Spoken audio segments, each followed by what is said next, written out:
हमारा कोई रहबर नहीं, हमारा कोई राष्ट्रीय स्तर पर नेता नहीं, हमारा राज्य स्तर पर कोई नेता नहीं। राज्य स्तर पर नेता चुना था तो उसकी टांग खिंचाई करके और उसको आगे का काम करने का मौका नहीं, तो हम एक दूसरे की टांग खींचते हैं।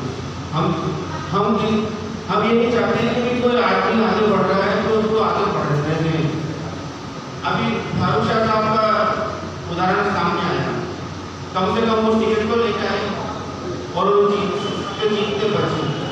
थोड़ा सा और प्रयास करेंगे तो आगे वो कामयाबी मिलेगी। आज इतना बड़ा हिंदुस्तान है, हमारा कोई सांसद नहीं है, एक भी सांसद नहीं।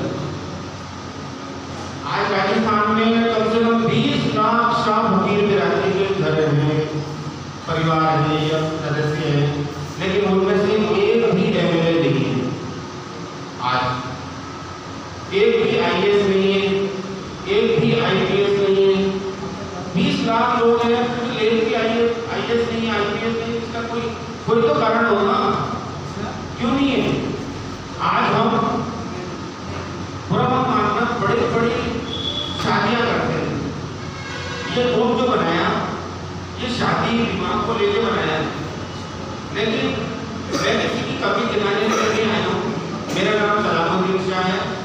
मैं 2019 में अध्यापक पद के रिटायर हो चुका हूँ।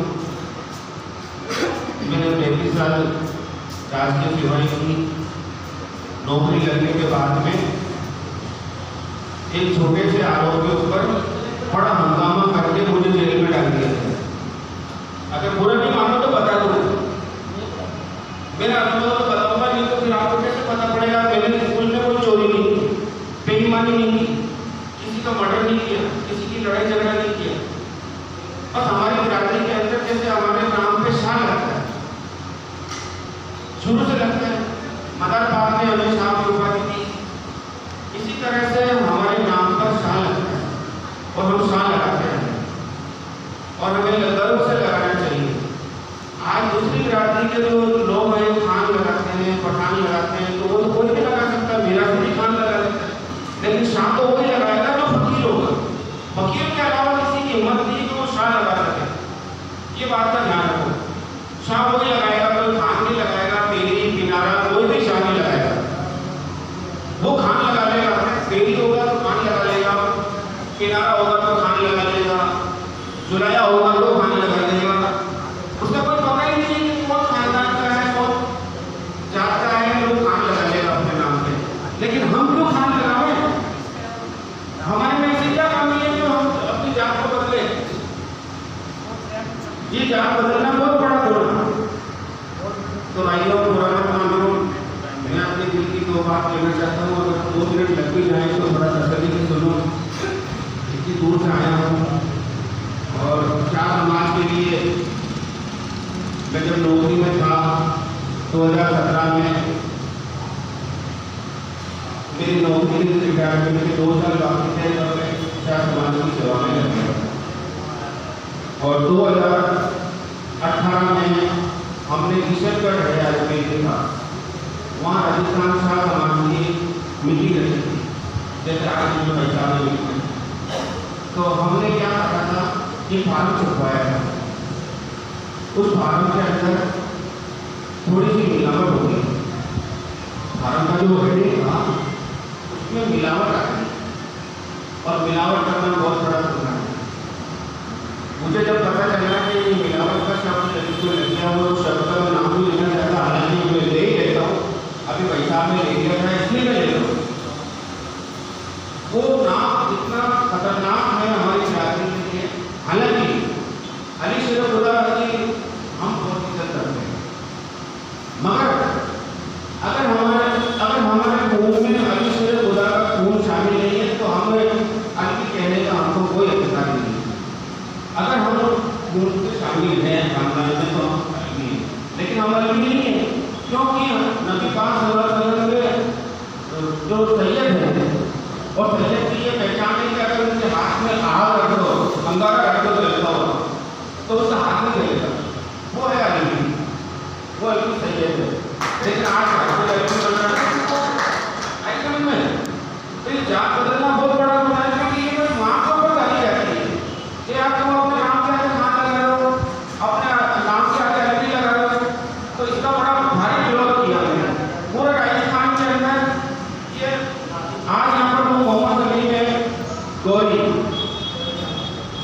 ठीक है साहब, वो पीछे कैमरे के पास खड़े, वो मेरा सगा भतीजा है, वो जयपुर में रहते हैं, सगा भतीजा। और एक मेरा भतीजा वाले मोहम्मद सिद्दीक गोरी, ठीक है साहब। मेरे 4 भतीजे जयपुर में रहते हैं।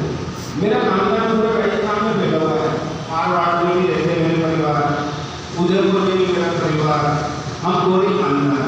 ठीक है, हम गोरी है, लेकिन गोरी क्या है मतलब, कोई गोरी बुरा थोड़ी है। गोरी का मतलब है कि एक स्थान, जैसे कोई आदमी जयपुर का रहने वाला है और बॉम्बे में चला गया तो उसके नाम पे आगे लग जाएगा जयपुरी। जयपुरी का मतलब क्या होता है? जयपुर का रहने वाला। अगर कोई लखनऊ का रहने वाला है और जाके बम्बई में रहने लग गया तो उसके नाम पे लग जाएगा लखनवी। आपने बड़े बड़े गीतकारों के नाम भी सुने होंगे, उसके आगे लग जाएगा लखनवी। कानपुर का रहने वाला है, जयपुर का आगे रहने लग गया तो उसको क्या बोलेंगे? कानपुरी। तो ये पहचान है, कानपुरी, जयपुरी, लखनवी। कोई मद्रास का रहने वाला है तो उसको कहेंगे मद्रासी, कोई बंगाल का रहने वाला है तो उसको बोलेंगे मद्रासी। तो ये तो उसकी जात होती है, ये तो उसकी एक पहचान है कि वो फला जगह का रहने वाला है। तो हम हैं गोरी, हम गोरी शहर, गोर शहर में रहने वाले, हमारे बड़े बुजुर्ग गोर में रहने वाले। आप मुझे बोलने दो, अफगानिस्तान। अगर किसी की जानकारी नहीं है और ऐसा सवाल पूछा कि कहाँ है, जैसे कोई पूछे कि जयपुर कहाँ है, तो साहब जयपुर जो है राजस्थान की राजधानी है, ठीक है। कोई पूछे करौली कहाँ है, तो करौली जो है वो दोसा से भी आगे है।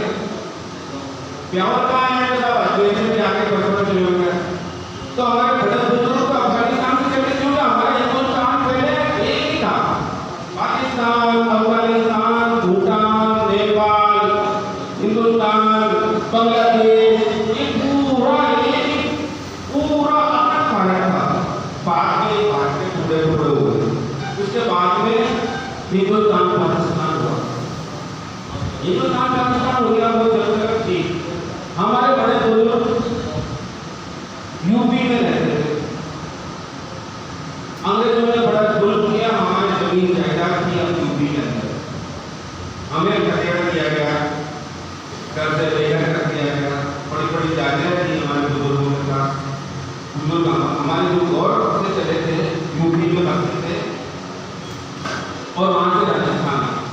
अब जनाब बात यह है, शॉर्ट में आपको मैं समझाऊँ कि जैसे मैंने आपको बताया कि हमें हमारी बिरादरी के ऊपर गर्व करना चाहिए, सबसे बड़ी बात है। अच्छा, फकीर का मतलब फकीर, जो लोग कहते हैं ना कि ये फकीर लफ्ज़ है, ये अल्लाह पाक ने फरमाया कि मेरे को फकीर बनाया, और हमें अल्लाह ताला ने फकीर बनाया, तो हम फकीर नहीं है। फकीर तो हर बिरादरी के अंदर होते हैं, हर समाज के अंदर होते हैं। तेरी बिरादरी में आपको फकीर मिल जाएंगे, जुलाइयों में मिल जाएंगे, पठानों में मिल जाएंगे। नहीं, फकीर का मतलब ये है कि वो भीख मांगने वाला, भीख मांगने का मतलब साहिल, गरीब, भिखारी। बहुत अच्छा, भिखारी। भिखारी तो आपको हर समाज में मिलेगा, लेकिन फकीर हर समाज में नहीं मिलेगा। तो ये हमारी बड़ी गर्व की बात है कि अल्लाह ताला ने हमें फकीर बनाया। और फकीर का मतलब बहुत कुरान के अंदर भी बहुत अच्छी तफसीर से आया, और सब लोग जानते हैं कि हम फकीर का मतलब बहुत मर्तबा ऊंचा होता है, और शाह का मतलब बादशाह होता है। बड़े बड़े बादशाह जो है शाह लगा करते हैं। आज भी कई बड़े बड़े बादशाह हैं सऊदी अरब में अपने नाम के आगे जो शाह फैसल, कुछ शाह लगाते हैं तो बादशाहों के आगे नाम पे लगता है, शाह अल हुसैन, शाह अबी अब्दुल्ला बरीदान जवाब, शाह अल हुसैन लिखा हुआ है। तो शाह का मतलब जो है फकीर नहीं है, कोई भिखारी नहीं है। हम लोग जो है ना, हम बहुत बड़ा मर्तबा है। और ये शाह समाज एकता ग्रुप, इन्होंने बहुत अच्छा जो है पहल की कि शादी ब्याह के रिश्ते होने चाहिए, अच्छे रिश्ते होने चाहिए, एक दूसरे की पहचान होनी चाहिए। तो इस ग्रुप के अंदर से जोड़ा गया, माशाल्लाह इनका बहुत शुक्रिया जिन्होंने भी ग्रुप बनाया। तो मैं इनको बहुत मुबारकबाद देता हूँ कि इन्होंने जो है आज मुझे इस महफिल में बुलाया, और इस महफिल में मुझे वो पुरानी याद दिलाती जो 2019 के अंदर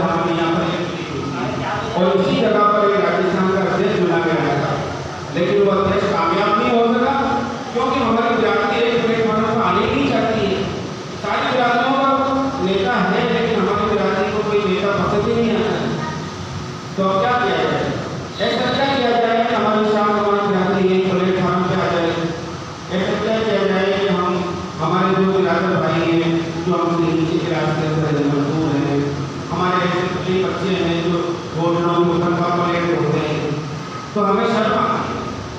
ऐसे कई बच्चे हैं जो बाल मजदूरी करते हैं, तो हमें शर्म आती है उनको देख करके कि अल्लाह ताला ने हमें नवाजा, तो हमारे जो ये बच्चे प्लेट क्यों बाल मजदूरी कर रहे हैं, तो हमें उनको हमारे बराबरी में लाना है। तो उसको कैसे हम इस बराबरी में लाएँ, तो उसके लिए जो है हमें अपनी कुर्बानी देनी पड़ेगी।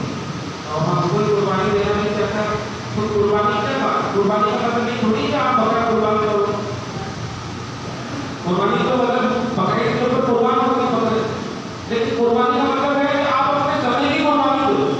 तो आपके पास जो है दोगे, जो आपके पास अकल है तो अकल दो, समझ है तो समझ दो, उसको समझदारी दो, उसको बराबरी में लाने का दर्जा रखो।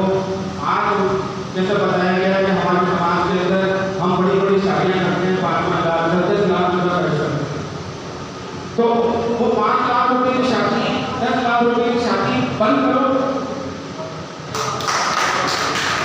वो 5 लाख रुपये की 10 लाख रुपये की शादी बंद करो। अभी कई मैंने वीडियो भी देखे, कई आपने भी देखे होंगे कि आप मस्जिद में जाके गए, निकाह पढ़ा दो, और वो जो आपके पास 5 लाख रुपये बचेगा उससे कोई मदरसा खुलवा दो, स्कूल खुलवा दो, ऐसा काम कर दो ना। तो इन्होंने जो पहल की है, तो मैं ये मेरा सुझाव है, ये नोट कर लिया गया है कि आज से ये अहद कर लो कि हम 5 लाख रुपये वाली शादी नहीं करेंगे, 10 लाख रुपये वाली शादी नहीं करेंगे, बल्कि 2 लाख वाली शादी नहीं करेंगे। जो जो काम 1,000 रुपये में या 500 रुपये में हो जाता है, निकाह तो पढ़ानी है ना। अब रहा सवाल है कि बच्ची को दहेज के बारे में बहुत से लोग कहते हैं कि साहब दहेज बंद हो, दहेज बंद हो।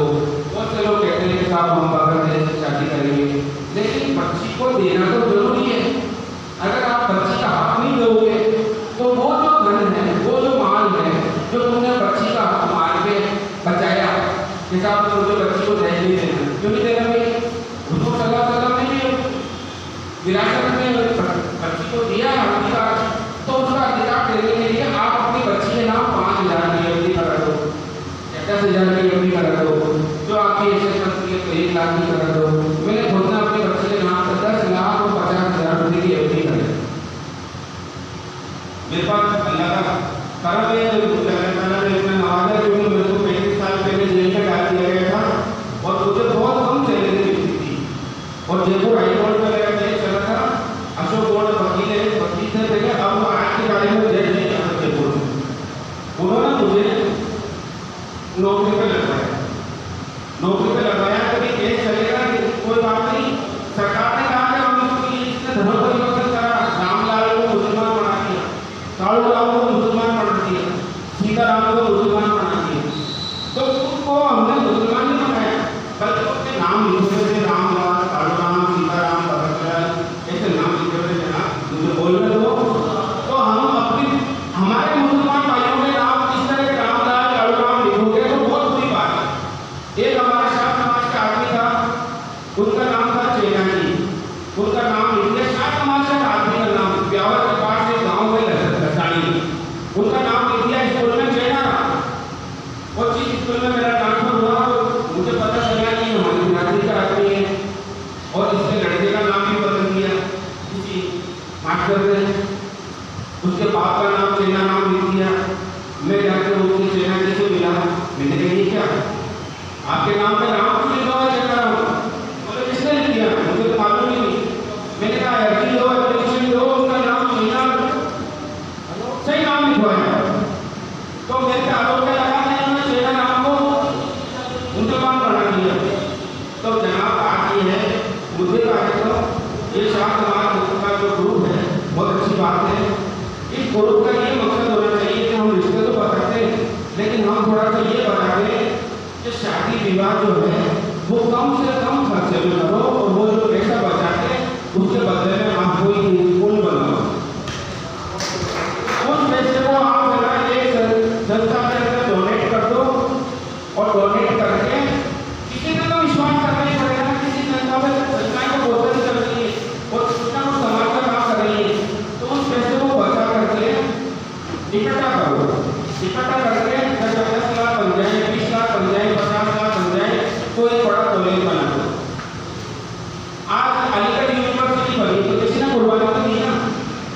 जयपुर के अंदर एक कॉलेज बनवा दो, स्कूल बनवा दो, और बहुत बहुत शुक्रिया आपका। 15 सितंबर को एक्चुअली राजस्थान में ऑल इंडिया लेवल की छात्र समाज की मीटिंग होने जा रही है, महाधिवेशन होने जा रहा है। जो भी भाई आने चाहे तो वो मुझे अपने व्हाट्सएप कॉल पर अपना नाम और फोटो भेज सकता है, ताकि उनकी लिस्ट बन जाए और वहाँ जा के वो अपना भागीदारी दिखाए। राष्ट्रीय लेवल का नेता चुना जाएगा इंशाअल्लाह। अस्सलाम वालेकुम।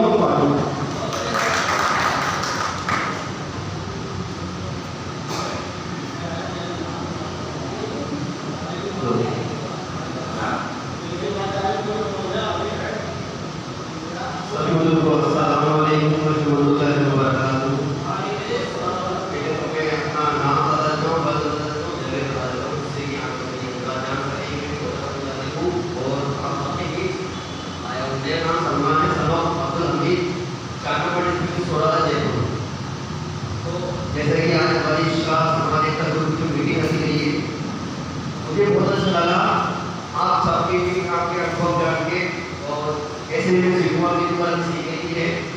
आप लोगों की जैसे जाऊँगा, देखूँगा तरीके, बातों को सुनूंगा, वही मैं अमल में ला सकता हूँ ये चीज़ें, और आगे की जो कार्य है वो मैं अपनी कर सकता हूँ, करने का प्रयास करूँगा। तो मुझे बहुत अच्छा लगा। आज तो हम जयपुर से भी है, थोड़ा जहाँ से भी आप सब आए, बहुत बहुत आपका धन्यवाद और शुक्रिया अदा करता हूँ कि आप सब एक राज्य में इकट्ठे हुए हैं, एक समाज की चिंता को लेके, एक समाज को एक राह दिखाने के लिए, तो आप सब एक भी इकट्ठा हुए, तो सबका बहुत बहुत धन्यवाद है। जैसे कि अभी तक के बातें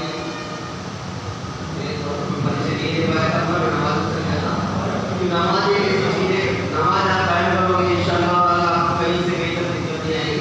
नमाज पहले बाकी का बात भी ये सोचे।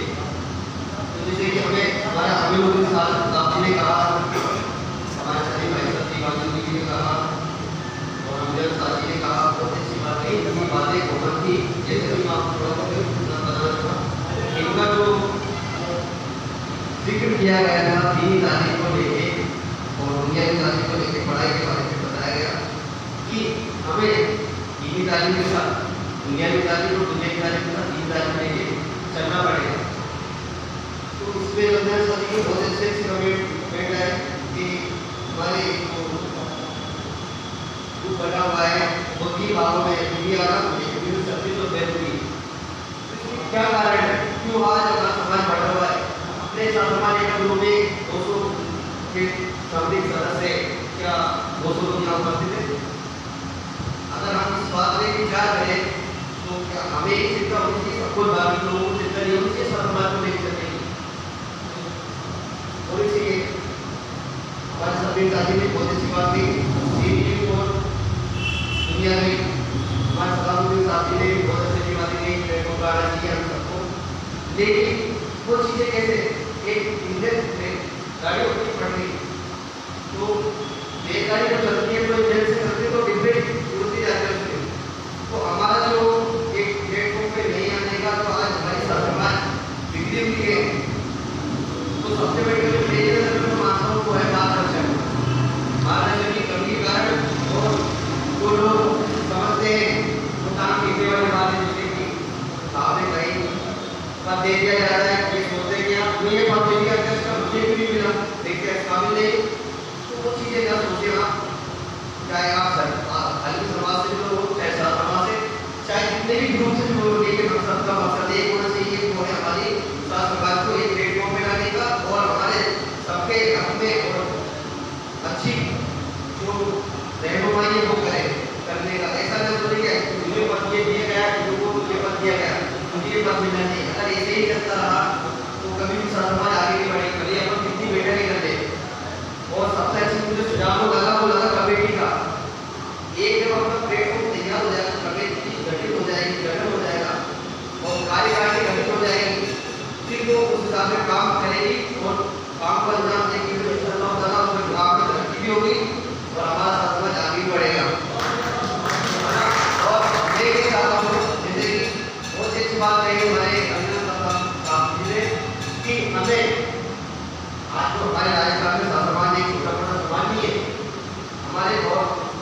स्टेट राजस्थान के अंदर 20 से 22 लाख स्व समाज के परिवार है। ये तो वो है 20 से 22 लाख जो अंदाजे नहीं अनुमानित है। बाकी कई लोग ऐसे की घटना नहीं है आंकड़े नहीं, तो क्यों नहीं है सरकार अशिक्षा दीनी तालीम पे ध्यान नहीं देना। दीनी तालीम अशिक्षा फंड बनाने का जो सभापति साहब ने कहा, ये तभी संभव होगा